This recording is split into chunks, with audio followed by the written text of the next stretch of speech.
दर्शकों ब्रेक तो बाद तुहाडा सब दा भरपूर स्वागत है। सो व्यूअर्स गलबात करन जा रहे हैं अमरीका ते ईरान दे हवाले नाल कि अमरीका ईरान मैमो ऑफ अंडरस्टैंडिंग अनुसार गलबात दा सिलसिला अगले हफ्ते शुरू होवेगा। ये कहना है पाकिस्तान सरकार दा। सो इस सारे क्राइसिस दौरान पाकिस्तान तुर्की सऊदी अरब ਅਤੇ मिस्र वैस्ट एशिया ਵਿੱਚ ਨਵੇਂ ਤਾਕਤ ਦੇ ਮਰਕਜ਼ ਬਣ ਕੇ ਉੱਭਰੇ ਹਨ। ਸੋ ਇਸ ਬਾਰੇ ਆਪਾਂ ਗੱਲਬਾਤ ਕਰਨ ਜਾ ਰਹੇ ਹਾਂ। ਸੋ ਅਸੀਂ ਚਾਹਾਂਗੇ ਕਿ ਤੁਸੀਂ ਇਸੇ ਤਰ੍ਹਾਂ ਬਣੇ ਰਹਿਣਾ, ਦੇਖਣ ਸੁਣ ਲਈ ਜਾਂ ਲਿਖਣ ਲਈ ਤੁਹਾਡਾ ਸਭ ਦਾ ਬਹੁਤ ਬਹੁਤ ਧੰਨਵਾਦ ਜੀ। ਡਾਕਟਰ ਸਾਹਿਬ ਕੀ ਵਿਚਾਰਾਂ ਨੇ?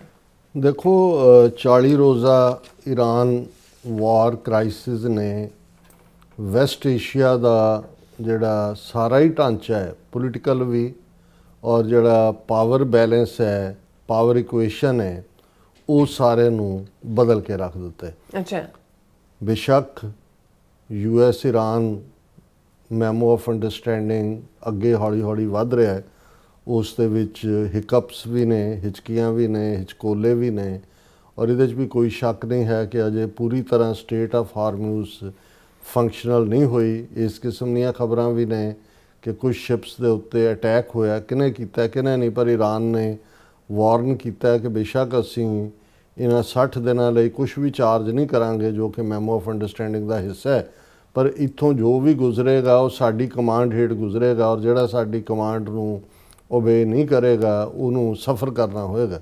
ਸੋ ਇਹ ਖਿੱਚਤੂ ਚੱਲ ਰਹੀ ਹੈ। ਜਿਹੜੇ ਐਕਸਟਰਨਲ ਅਫੇਅਰਸ ਨੂੰ ਜਿਹਨੂੰ ਅਸੀਂ ਜਿਹੜਾ US secretary of state ਮਾਰਕੋ Rubio ਉਹ ਗਲਫ ਮੁਲਕਾਂ ਦੇ ਵਿੱਚ ਗਏ ਹੋਏ ਨੇ ਕਿਉਂਕਿ ਇਸ ਸਭ ਨੇ ਈਵਨ ਜਿਹੜੇ ਗਲਫ ਦੇ ਮੁਲਕ ਜਿਨ੍ਹਾਂ ਦੇ ਵਿੱਚ ਕੁਵੈਤ ਵੀ, ਕਤਰ ਵੀ, UAE ਵੀ, ਜਾਰਡਨ ਵੀ ਔਰ ਇਰਾਕ ਦੂਜੇ ਤੀਜੇ ਜਿਹੜੇ 7-8 ਮੁਲਕ ਜਿਹਨੇ ਈਰਾਨ ਨੇ ਅਟੈਕ ਦਾ ਹਿੱਸਾ ਬਣਾਏ, ਜਿਨ੍ਹਾਂ ਨੂੰ ਅਮਰੀਕਾ ਦੀ ਸਿਕਿਉਰਿਟੀ ਹਾਸਲ ਸੀ ਜਾਂ ਅਮਰੀਕਾ ਦੇ ਬੇਸ ਉੱਤੇ ਸੀ, ਉਹ ਸਮਝਦੇ ਸੀ ਕਿ ਅਮਰੀਕਾ ਸਾਨੂੰ ਜਿਹੜਾ ਉਹ ਸੇਵ ਕਰੇਗਾ, ਉਹਨਾਂ ਦੀ ਵਲਨਰੇਬਿਲਿਟੀ ਹੋਈ ਸਾਰੀ। ਸੋ ਮਾਰਕੋ ਰੂਬੀਓ ਉੱਥੇ ਗਿਆ ਹੋਏ ਨੇ ਔਰ ਉਹਨਾਂ ਨੂੰ ਉਹ ਐਸ਼ੋਰ ਕਰ ਰਹੇ ਨੇ ਕਿ ਜਿਹੜੀ ਹੈ ਜਿਵੇਂ ਮਾਰਕੋ ਰੂਬੀਓ ਨੇ ਇਹ ਕਿਹਾ ਕਿ any deal with Iran will ensure security of Gulf allies. ਉਹਨਾਂ ਨੇ 3 ਰੋਜ਼ਾ ਦੌਰਾ ਕੀਤਾ ਜਿਹੜਾ ਉਹਨਾਂ ਦਾ ਇਸ ਪਾਰਟ ਦੇ ਵਿੱਚ ਗਲਫ ਅਰਬ ਐਲਾਈਜ਼ ਨੂੰ ਉਹਨਾਂ ਨੇ ਭਰੋਸਾ ਦਿਵਾਇਆ ਕਿ ਵੀ ਵੈਸਟ ਏਸ਼ੀਆ ਦੇ ਵਿੱਚ ਤੁਹਾਨੂੰ ਜਿਹੜਾ ਜਿਹੜੀਆਂ ਨੇ Gulf Arab foreign ministers and officials in Bahrain ਦੇ ਵਿੱਚ ਉਹਨਾਂ ਨੇ ਜਿੱਥੇ US ਨੇਵੀ ਦਾ 5th ਫਲੀਟ ਹੈ ਉਹਨਾਂ ਨੇ ਕਿਹਾ ਕਿ ਵੀ Washington was seeking an enduring peace with long time for Iran that would not undermine the security and prosperity of allies in the oil rich region। ਹੁਣ ਇਹ ਜ਼ਬਾਨੀ ਗੱਲਾਂ ਜ਼ਿਆਦਾ ਨੇ ਕਿਉਂਕਿ ਔਨ ਦਾ ਗਰਾਊਂਡ ਇਹਨਾਂ ਸਾਰਿਆਂ ਨੂੰ ਇਹ ਸਮਝ ਆ ਗਈ ਕਿ ਹੁਣ ਜਿਹੜਾ ਨਵਾਂ ਬੌਸ ਇਸ ਖਿੱਤੇ ਦੇ ਵਿੱਚ ਆ ਉਹ ਈਰਾਨ ਹੈ ਜੀ। ਔਰ ਜਦੋਂ ਅਸੀਂ ਇਹ ਕਿਹਾ ਕਿ ਭਾਈ ਅਮਰੀਕਾ, ਚਾਈਨਾ, ਰਸ਼ੀਆ ਤੋਂ ਬਾਅਦ Iran as a super power economically ਵੀ ਕਿਉਂਕਿ ਹੁਣ ਉਹ 47 ਸਾਲ ਬਾਅਦ ਆਪਣਾ ਤੇਲ ਵੇਚ ਸਕਦਾ ਹੈ ਆਲਰੇਡੀ ਜਿਹੜਾ, ਫਿਰ ਜਿਹੜੇ ਉਹਦੇ ਫਰੋਜ਼ਨ ਅਸੈਟ ਸੀ 30 ਬਿਲੀਅਨ ਦੇ ਲਗਭਗ ਸ਼ਾਇਦ ਰਿਲੀਜ਼ ਹੋਣੇ ਨੇ ਔਰ ਜਿਸ ਕਿਸਮ ਦਾ ਉਹਦੇ ਕੋਲ ਆਇਲ ਵੀ ਹੈ, ਗੈਸ ਵੀ ਹੈ ਔਰ ਉਹਨਾਂ ਦਾ ਵਧੀਆ ਕੁਆਲਿਟੀ ਆਇਲ ਹੈ। ਇਰਾਕ ਤੋਂ ਬਾਅਦ ਈਰਾਨ ਦਾ ਵੈਨਜ਼ੂਏਲਨ ਆਇਲ ਤਾਂ ਚਾਰਕੋਲ ਜ਼ਿਆਦਾ ਉਹਦੇ 'ਚ ਔਰ ਅਨਫੋਰਚੂਨੇਟਲੀ ਵੈਨਜ਼ੂਏਲਾ ਜਿਹਦਾ ਆਇਲ ਦਾ ਕਰਦਾ ਸੀ ਉਹਦੇ 'ਚ ਐਸਾ ਅਰਥਕੁਏਕ ਇੱਕ ਤੋਂ ਬਾਅਦ ਦੂਸਰਾ ਆਇਆ ਕਿ ਹਜ਼ਾਰਾਂ ਲੋਕ ਮਰ ਗਏ ਨੇ, ਰਬਲ ਦੇ ਥੱਲੇ ਦੱਬੇ ਹੋਏ ਨੇ। ਸੋ ਹੁਣ ਜਿਹੜੇ ਏਡ ਹੈ ਉਧਰ ਨੂੰ ਜਾ ਰਹੀ ਹੈ, ਅਮਰੀਕਨ ਵੀ, UN ਦੇ ਵੱਲੋਂ ਵੀ ਔਰ ਦੂਸਰਾ ਵੀ। ਹੁਣ ਇਸ ਸਾਰੇ ਦੇ ਵਿੱਚ ਜਿਹੜੀ ਗੱਲਬਾਤ ਹੈ ਮੈਮੋ ਆਫ ਅੰਡਰਸਟੈਂਡਿੰਗ ਤੋਂ ਬਾਅਦ ਜਿਹਦੇ ਤੇ ਸਵਿਟਜ਼ਰਲੈਂਡ ਦੇ ਵਿੱਚ ਗੱਲ ਅੱਗੇ ਤੁਰੀ 60 ਦਿਨ ਦਾ ਵਕਤ ਹੈ ਔਰ ਪਾਕਿਸਤਾਨ ਨੇ ਇਹ ਅੱਜ ਉਹਨਾਂ ਦੀ ਅਫੀਸ਼ੀਅਲ ਸਟੇਟਮੈਂਟ ਹੈ।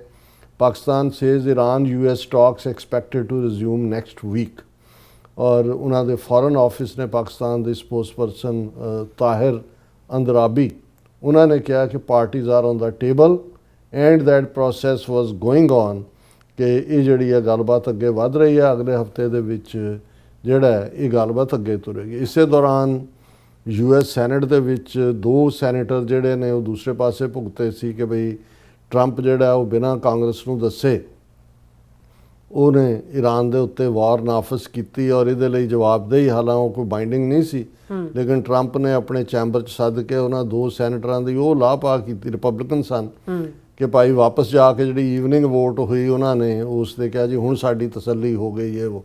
ਸੋ ਇਸ ਵੇਲੇ ਜਿਹੜਾ ਪਾਵਰ ਡਾਇਨਾਮਿਕਸ ਹੈ ਵਿਦਨ ਵੀ ਕਿਉਂਕਿ ਨਵੰਬਰ ਦੇ ਵਿੱਚ ਇਲੈਕਸ਼ਨਾਂ ਹੋਣੀਆਂ ਨੇ ਮਿਡ ਟਰਮ, ਔਰ ਬੜੇ ਥਿਨ ਨੰਬਰ ਹੈ ਜਿਹੜਾ US ਕਾਂਗਰਸ ਨੂੰ ਡਿਸਾਈਡ ਕਰਦਾ ਹੈ।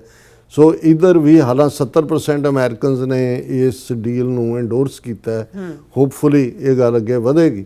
ਲੇਕਿਨ ਦੂਸਰੇ ਪਾਸੇ ਈਰਾਨ ਉਹ ਆਪਣਾ ਜਿਹੜਾ ਉਹਨਾਂ ਨੂੰ ਇਹ ਲੱਗਦਾ ਵੀ ਅਸੀਂ ਜਿੱਤੇ ਹਾਂ, ਔਰ ਮੈਮੋ ਆਫ ਅੰਡਰਸਟੈਂਡਿੰਗ 14 ਨੁਕਤੇ ਸਾਨੂੰ ਜਿਹੜਾ ਉਹ ਸਾਡੀਆਂ ਟਰਮਸ ਨੇ।